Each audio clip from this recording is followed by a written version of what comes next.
Hi friends, അപ്പോൾ നമ്മുടെ ഇന്നത്തെ യാത്ര തുടങ്ങാൻ പോവാണ്. അപ്പോൾ അതിനു മുമ്പാണ് നമ്മൾ ഒരു ഫ്രണ്ടിനെ പരിചയപ്പെട്ടല്ലേ. പുള്ളിയുടെ സ്ഥലം എവിടെയാണ്? അവർക്ക് സ്ഥലം പ്ലേസ് ഹോസ്പേട്ടിൽ നിന്ന് ജയ്പൂർക്ക് പോവാണ്. പുള്ളിയുടെ അമ്മയെ കാണാൻ പോകുന്നത് അല്ലേ. അപ്പോൾ അടിപൊളി ആളാണ്. അതിനുശേഷം ആളവിടുന്ന് ലഡാക്കിന് പോകുന്നുണ്ട്. അവിടെ അമ്മേനെ മീറ്റ് ചെയ്തിട്ട് അപ്പോൾ നാളെ ഒന്ന് കാണാം. Okay. Nice meeting you both. I was coming from Hospet and going to Jaipur, and I saw that bike which is 350 Royal Enfield, and brother came asking me that from where are you coming and where are you going. Then I said like I'm coming from Hospet and I'm going to Jaipur. Then we just talked and shared everything, and then I asked for a medicine, Dolo 650, because I had a back pain. Then we became friends. Then we talked more and more. Then he said I have a YouTube channel. Even I said I have a YouTube channel. Then we shared contacts. So that's how we became friends. Nice meeting Mr. Ranjit and Mr. Manju ma'am. Okay. അപ്പോൾ നമ്മൾ ജഡ്കിന്ന് സ്ഥലത്തിൻ്റെ അപ്പോൾ നമ്മളടുത്ത ഔറംഗാബാദിലേക്ക് പോവാണ്. അപ്പോൾ നമുക്ക് യാത്രയിൽ കാണാം. Okay ഭയ്യ, thank you. Okay, bye. Hello friends, അപ്പം നമ്മൾ ഹംപിയിലെ കാഴ്ചകൾക്ക് ശേഷം ഔറംഗാബാദിലെ എല്ലോറ കേവ്സ് കാണാനാണ് പോകുന്നത്. അതായത് നമ്മൾ കർണാടക വിടുകയാണ് ഗൈസ്. ഇതുവരെയുള്ള യാത്ര നല്ലൊരു രസകരമായ വൈബായിരുന്നു. അപ്പോൾ ഇതുവരെയുള്ള യാത്രയിൽ നമുക്ക് ആശംസകളായിട്ടും സഹായങ്ങളും ഒക്കെ ആയിട്ട് വന്ന ഒത്തിരി നല്ല മനുഷ്യരുണ്ട്. അവർക്കെല്ലാവർക്കും നന്ദി. കർണാടക നല്ലൊരു ഓർമ്മയായിരുന്നു. പ്രത്യേകിച്ച് ഹംപി. നിങ്ങൾക്ക് സാധിക്കുമെങ്കിൽ ഒരിക്കലെങ്കിലും നിങ്ങൾ ഹംപി പോയി വിസിറ്റ് ചെയ്യണം. അടിപൊളി പ്ലേസാണത്. ഒരിക്കലും മറക്കാത്തൊരു കാഴ്ചയും ഒരു അനുഭവമൊക്കെ ആയിരിക്കും അത്. എനിക്ക് വല്ലാതെ ഇഷ്ടപ്പെട്ട പ്ലേസാണ് ഹംപി. നിങ്ങളും എന്തായാലും പോയത് കാണണം. അതൊരു വല്ലാത്ത ചരിത്ര പ്രാധാന്യമുള്ള ഒരു സ്ഥലമാണ്.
First time? We've been there around 8 to 9 times. Oh. We have a club, Solapur. Oh, I see. Just talk. അപ്പം നമ്മൾ പരിചയപ്പെട്ട ഈ വ്യക്തി എന്ന് പറഞ്ഞിട്ടുണ്ടെങ്കിൽ ഇദ്ദേഹം ഒത്തിരി തവണ ലഡാക്ക് പോയതാണ്. അപ്പോൾ അവിടെ ചെല്ലുമ്പോൾ നമ്മൾ എടുക്കേണ്ട പ്രിക്കോഷൻസിനെ കുറിച്ചും പിന്നെ നമ്മൾ പോകരുതാത്ത റൂട്ടിനെ കുറിച്ചുമൊക്കെ നമുക്കൊരു മുന്നറിയിപ്പ് പോലെ കുറച്ച് കാര്യങ്ങളൊക്കെ പറഞ്ഞു തന്നു. അപ്പോൾ നമുക്ക് വളരെ സഹായകമായിട്ട് തോന്നി. അപ്പോൾ താങ്ക് യു.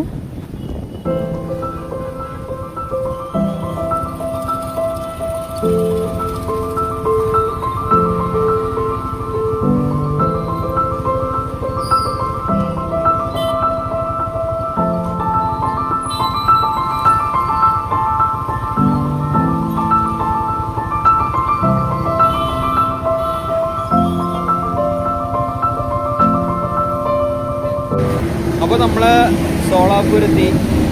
അപ്പോൾ അപ്പോൾ നമുക്ക് ബ്രേക്ക്ഫാസ്റ്റ് കഴിക്കാനുള്ള സമയമായിരുന്നു. ബ്രേക്ക്ഫാസ്റ്റ് കഴിക്കാമെന്ന് വിചാരിച്ചു. അപ്പോൾ ഇവിടെ ഹൈവേ സൈഡിൽ തന്നെ ഇങ്ങനെ ഒരു അടച്ചു കിടന്നൊരു സ്ഥലമാണെന്ന് തോന്നുന്നു കേട്ടോ. അപ്പോൾ അവിടെ നല്ല തണലുള്ള ഏരിയ കിട്ടി. അപ്പോൾ നമ്മൾ ഇന്ന് കഴിക്കാൻ പോണത് ചോളമാണ്. ചോളം എന്നല്ല ഇന്ന് പറയണേ, ചോളം നമ്മൾ ഹംപിയിൽ നിന്ന് നമുക്ക് ചോളം കിട്ടിയായിരുന്നു. അവിടെ വിലക്കുറവായിരുന്നു. ഇവിടെ മൂന്നെണ്ണം അമ്പൂര ഇങ്ങനെ കിട്ടും. വിലക്കുറവാണെന്ന് അറിയില്ല. നമ്മൾ ചോളം ഇതിലിട്ട് പുഴുങ്ങാന്ന് വിചാരിച്ചു ചോളം. അപ്പോൾ നമ്മൾ ചോളം പുഴുങ്ങിയെടുത്തു കേട്ടോ. ഇതാണ് ചോളം, പുഴുങ്ങിയ ചോളം. അടിപൊളി. പിന്നെ കുറച്ച് ഡ്രൈ ഫ്രൂട്ട്സ് ഉണ്ട്. അപ്പോൾ നമ്മളിവിടെ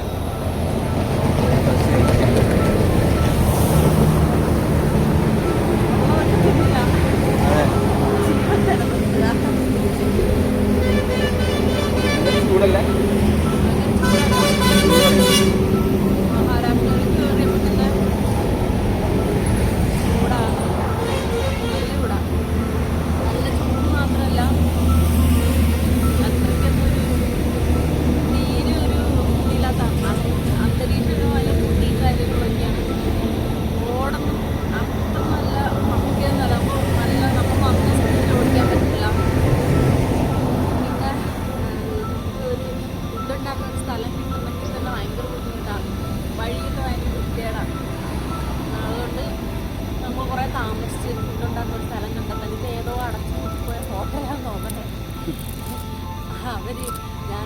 തുറക്കാൻ വരും. അത് കഴിഞ്ഞപ്പോൾ ഈ ബെഞ്ചൊക്കെ കണ്ട് അത് തുരുമ്പിച്ചിരിക്കുന്നതൊക്കെ കണ്ടപ്പോഴത്തേക്കും തോന്നിയിട്ടാരും വരുന്നില്ല. അപ്പോൾ ഇവിടെ ഇറങ്ങി കഞ്ഞി ഉണ്ടാക്കാം. അപ്പോൾ ഇത് കഴിക്കുമ്പോഴത്തേക്കും കുക്കറിൽ കഞ്ഞിക്ക് ഇട്ടിട്ടുണ്ട്, അതും വേവും. അപ്പോഴത്തേക്ക് ഞങ്ങളത് കഴിച്ച് കളഞ്ഞു. എന്നിട്ട് പാക്ക് ചെയ്ത് പോകാം. ചൂട് ഭയങ്കര ചൂടാണ്, അത് മാത്രമാണ് ഇപ്പോൾ ഒരു പേടി.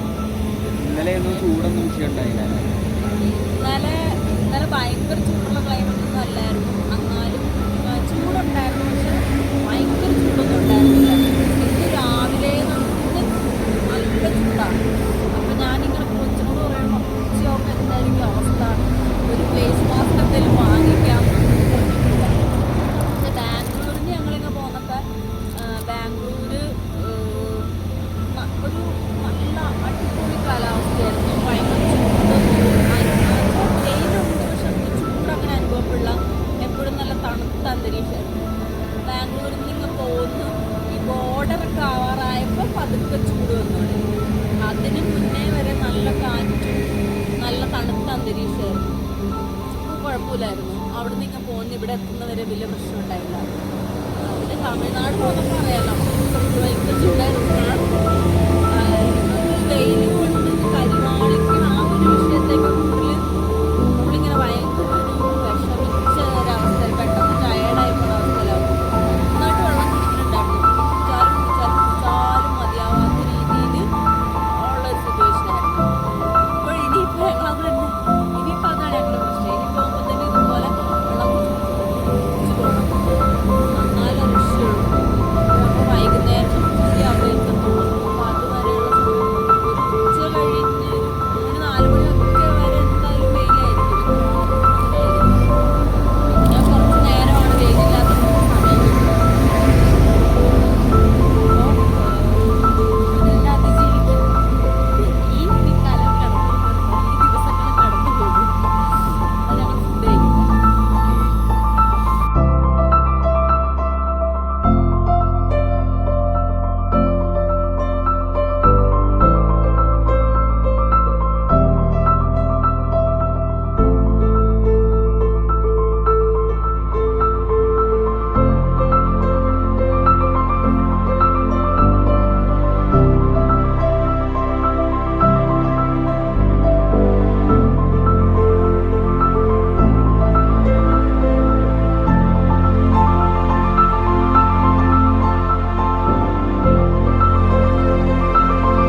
ഇവിടെ കയറിയപ്പോൾ പോലും ഞങ്ങൾ കാണുന്നതാണ് ചുറ്റും കരിമ്പ് കൃഷി കേട്ടോ. എവിടെ നോക്കിയാലും കരിമ്പ് കൃഷിയാണ്. പക്ഷേ എവിടെയും ഞങ്ങൾ കരിമ്പ് വിൽക്കണത് മാത്രം കണ്ടില്ല.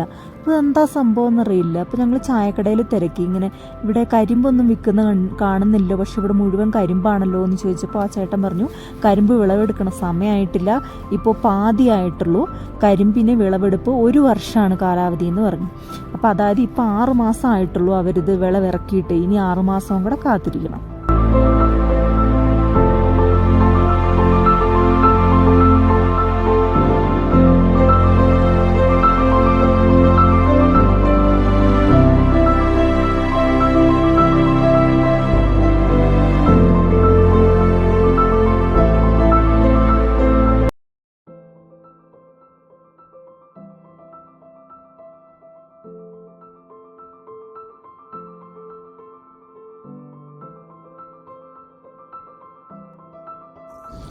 നമ്മൾ കർണാടകത്തിലൊക്കെ കണ്ടില്ലേ, അതുപോലെ ഇവിടെയും ധാരാളം കാറ്റാടിപ്പാടങ്ങളുണ്ട് കേട്ടോ. അവരിതിൽ നിന്ന് ധാരാളം വൈദ്യുതി ഉൽപ്പാദിപ്പിക്കുന്നുണ്ട്. നല്ല രീതിയിൽ അവർ ആ കാറ്റിൻ്റെ ഇത് പ്രയോജനപ്പെടുത്തുന്നുണ്ട് കേട്ടോ.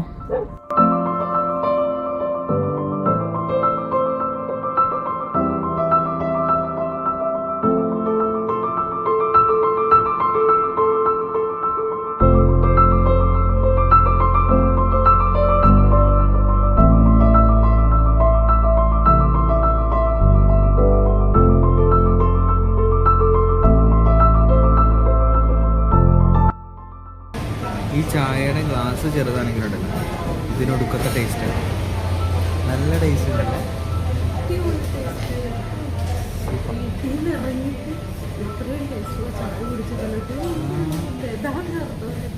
നല്ല ടേസ്റ്റ് ഉണ്ട്.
നോക്കൂ സുഹൃത്തുക്കളെ, അവരുടെ ചായ വാങ്ങിച്ച് കഴിച്ചിട്ട് അവരെ ഹിന്ദി പറഞ്ഞ് തോപ്പിക്കുകയാണ് നമ്മുടെ കൊച്ച്.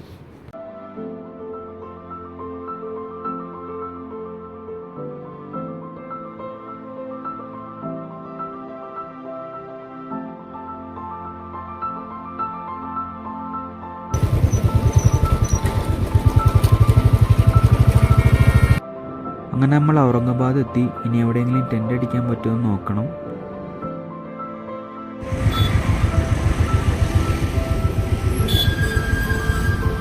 ഫ്രണ്ട്സ്, നമ്മളിപ്പോൾ സിറ്റിക്കകത്ത് കയറി നോക്കി.